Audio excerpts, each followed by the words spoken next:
Bismillahirrahmanirrahim. Assalamualaikum warahmatullahi wabarakatuh. Selamat pagi, selamat sejahtera bagi untuk kita semua. Selamat bertemu kembali dengan pelajaran matematika wajib kelas 12, khususnya 12 MIPA 5 dan seluruh kelas IPS. Nah, kali ini sampai dengan saat ini, sampai bagi rapot, ternyata banyak di antara kalian yang masih belum mengerjakan soal UTS. Nah, untuk itu Bapak akan menjelaskan beberapa hal berkenaan dengan perbaikan UTS atau bagi yang belum mengerjakan, supaya kalian nanti mengerjakannya tidak salah lagi.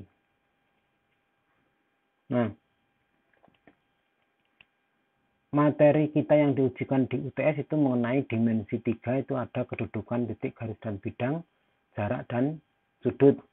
Namun dalam penjelasan ini Bapak hanya terfokuskan ke kedudukan, titik, garis, dan bidang. Karena dalam pengerjaannya ini diujikan di nomor 1 itu masih ada yang kurang lengkap dalam menjawab nomor 1. Saya kasih tahu aja, nomor 1 itu sebetulnya pernyataan yang ada di nomor 1 itu semuanya benar. Nah, tapi kok yang menjawab keempat-empatnya benar itu hanya 1 atau 2 orang. Yang lainnya sebanyak itu menjawabnya masih 3, 2, atau 1 pernyataan yang dianggap benar. Nah, itu menunjukkan bahwa mayoritas pemahaman kalian berkenaan dengan kedudukan, titik, garis, dan bidang itu masih belum benar. Maka untuk semuanya penjelasan mengenai kaitannya dengan kedudukan, titik, garis, dan bidang itu kalian semua memperhatikan. Meskipun nanti ini aplikasinya untuk tujuan penilaian, ini nanti khusus untuk yang belum mengerjakan atau masih salah.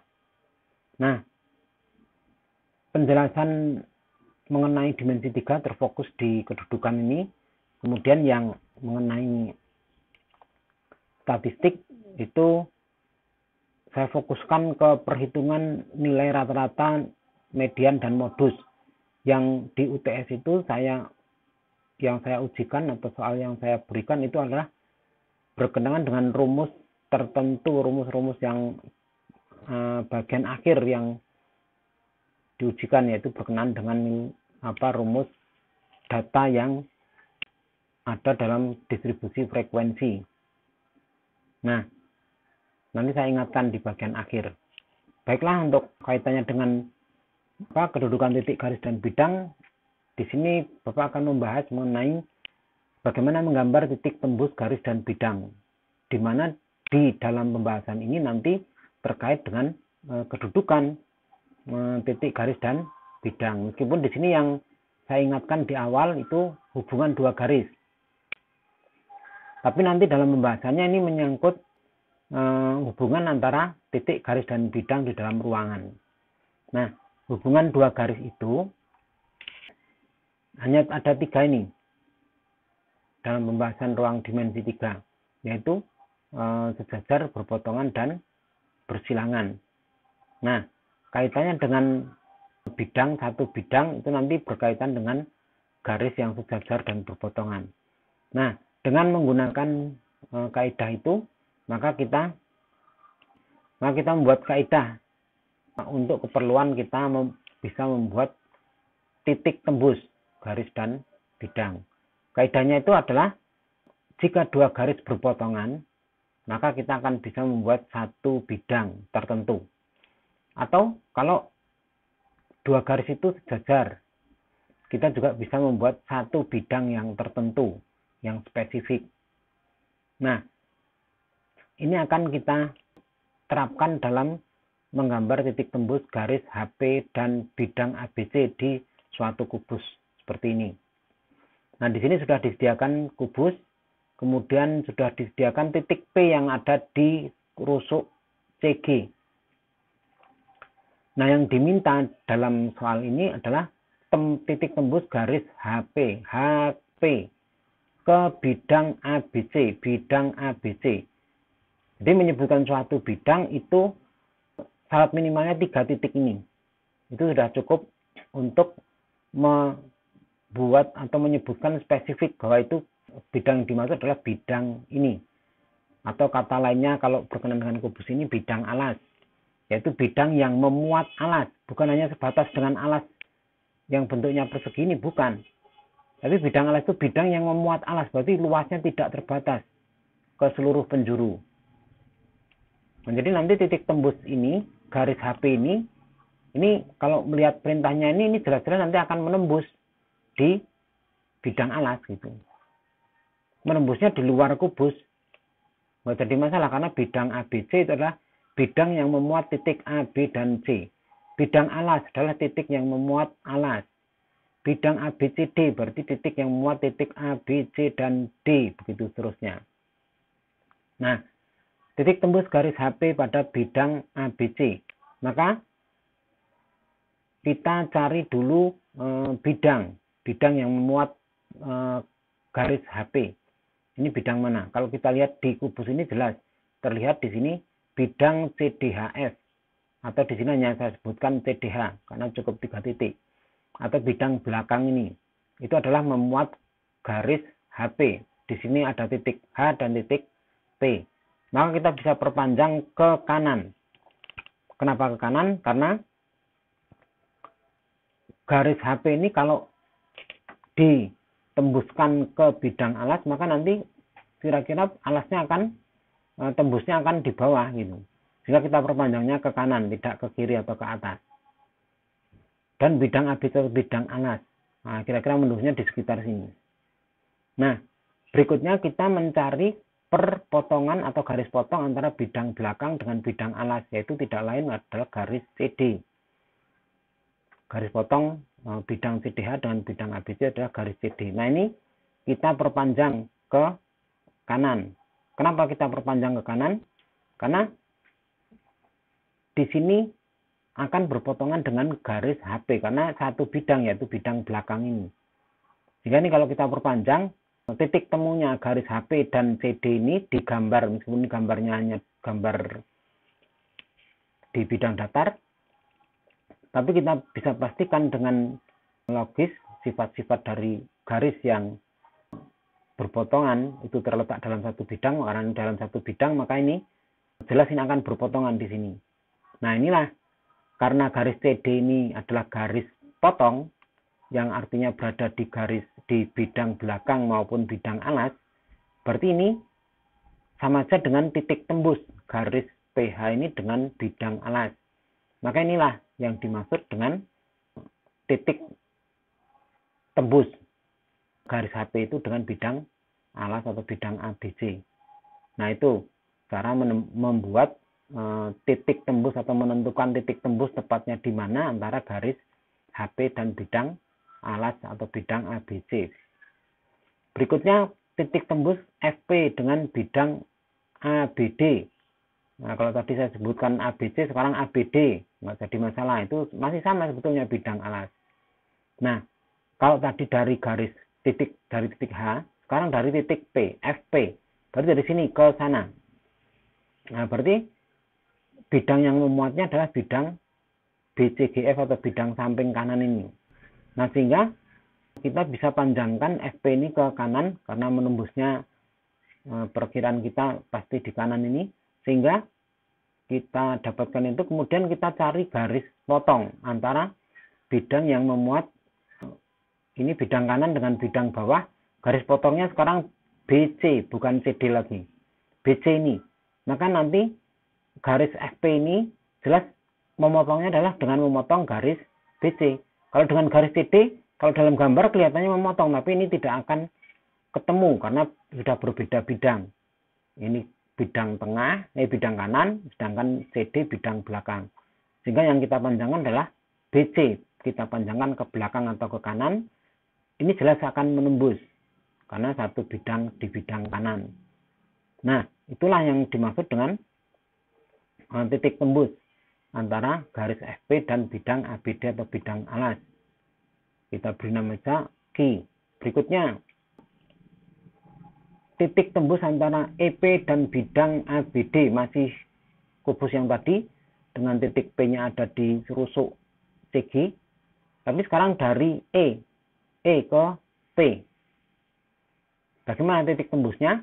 Nah, kita buat dulu bidang yang memuat garis EP, yaitu bidang diagonal ini. Sehingga garis EP itu ada di bidang ACG atau bidang diagonal. Maka EP-nya kita perpanjangkan ke kanan karena nembusnya kira-kira di kanan.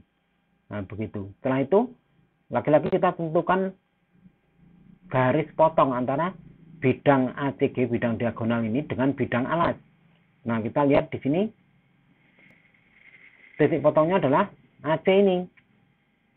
Nah, ini nanti jelas akan berpotongan dengan EP karena satu bidang, yaitu bidang diagonal. Maka ini kita perpanjang ke sana, maka akan dengan garis EP akan memotong di sini. Karena ini satu bidang, yaitu bidang ACGE.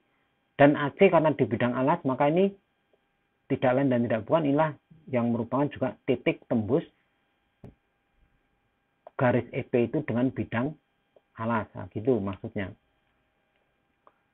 Jadi namanya bidang alas itu bisa jadi ya di luar kubus ininya. Kenapa disebutkan bidang alas? Ya karena berkaitan dengan kubus ini. Bidang yang memuat alas sehingga sampai di sini, sampai di mana-mana gitu.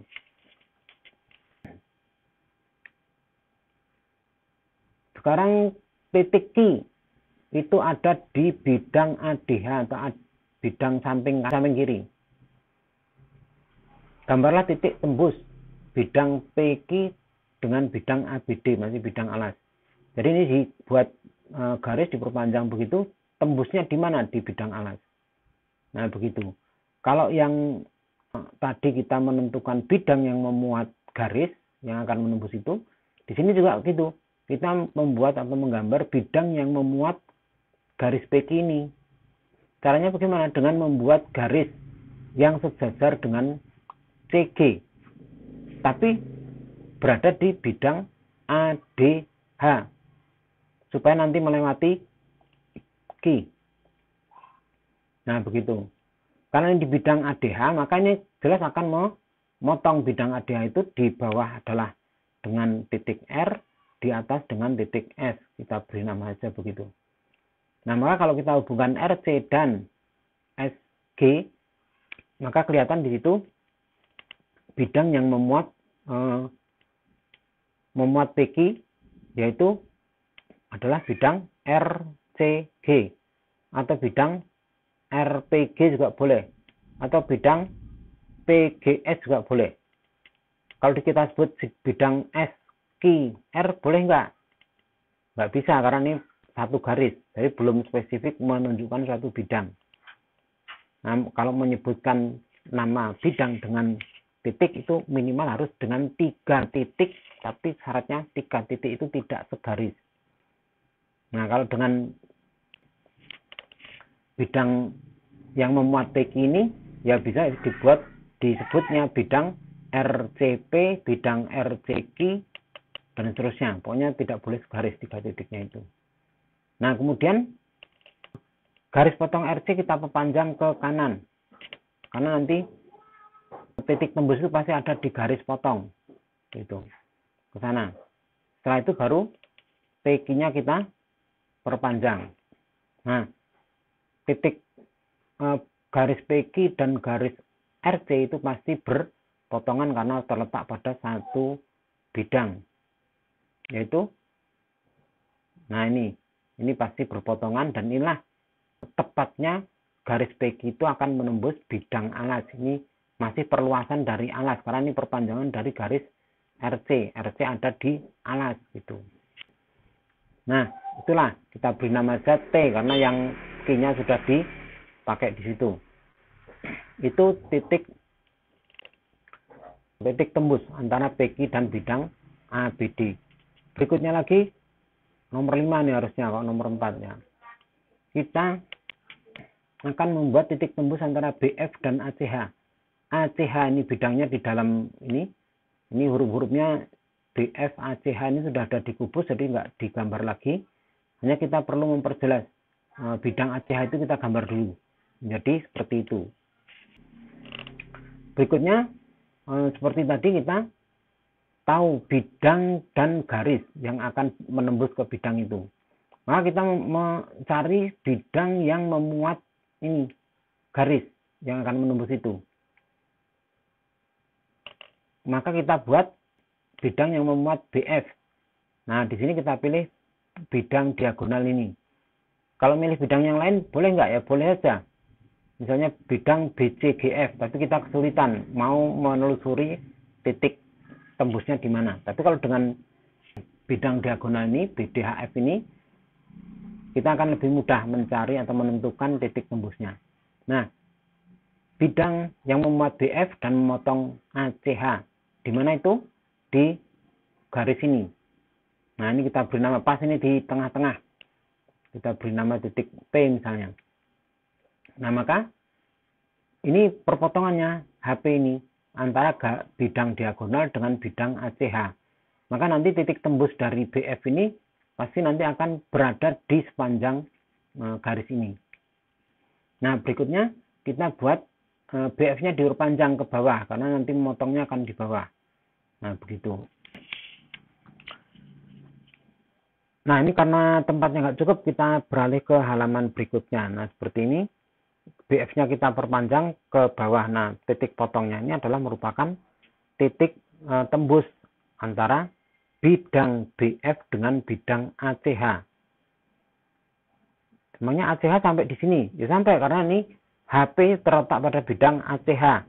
Maka sepanjang garis HP ini ya ada bidang ACH yang memuat garis itu gitu. Sehingga BF ini akan menembus bidang ACH itu di sini.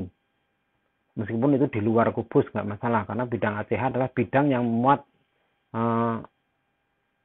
areal ACH ini atau luasan ACH itu. Atau yang memuat 3 titik AC dan H itu. Akan menembus di sini, kita beri nama saja Q juga.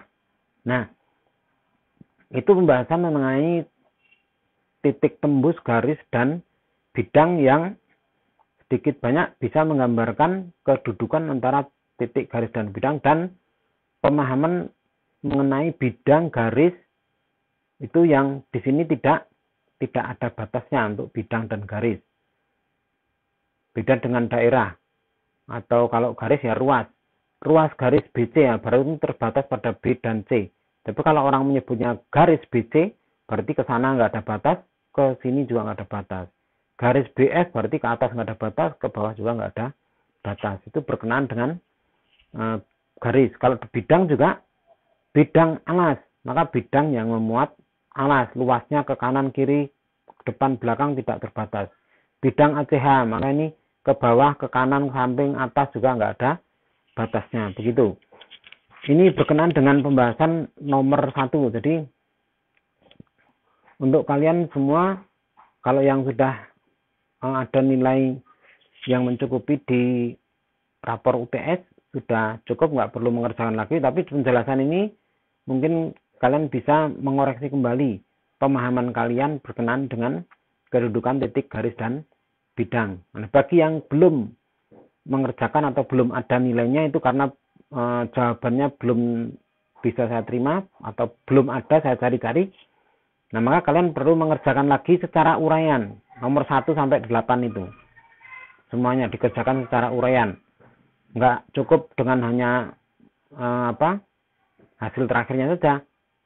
Karena ya kalau waktu UTS memang saya minta hasil terakhirnya saja karena waktunya terbatas. Nah, ini waktunya saya berikan sampai Kamis jam 12.00 di-upload di Google Classroom. Nah, ini yang berkenaan dengan nomor 1, nanti kalian menjelaskan hubungan titik garis dan bidang itu di pernyataan nomor 1, 2, 3, 4 itu. Kalau memang menembus ya dibuat garis gambarnya seperti ini. Tunjukkan bahwa itu memang benar-benar menembus. Kalau terletak ya tunjukkan kalau terletak dan lain sebagainya. Nah, berikutnya berkenaan dengan nomor 7, 8, dan 9 itu berkenaan dengan rata-rata, median, dan modus yang itu berkenaan juga dengan datanya itu ada dalam tabel distribusi frekuensi. Untuk rata-rata itu rumusnya seperti ini. Baik yang berkelompok atau yang data tunggal, rumus rata-ratanya seperti ini kalau datanya ditampilkan dalam bentuk tabel distribusi frekuensi.